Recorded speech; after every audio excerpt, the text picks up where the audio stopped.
ఎంతటి కష్టం వచ్చినా కన్నతల్లే తోడుగా ఉండాలనుకుంటాం. కానీ ఆ కన్నతల్లే తన బిడ్డలను తీసుకుని తిరిగిన లోకాలకు వెళ్ళిపోయింది. తల్లి, కూతురు, కుమారుడు ముగ్గురు వెళ్తున్న గూడ్స్ రైలు కింద పడి ఆత్మహత్య చేసుకున్నారు.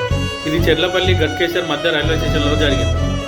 బోడుప్పల్ హరితవరం కాలనీకి చెందిన తల్లి విజయశాంతి 38 సంవత్సరాలు, కుమార్తె చేతన్ రెడ్డి 18 సంవత్సరాలు, కుమారుడు విశాల్ రెడ్డి 17 సంవత్సరాలు. విజయశాంతి హైటెక్ సిటీలో ఒక సాఫ్ట్వేర్ కంపెనీలో ఆపరేషన్ టీమ్ లీడర్గా పనిచేస్తుంది.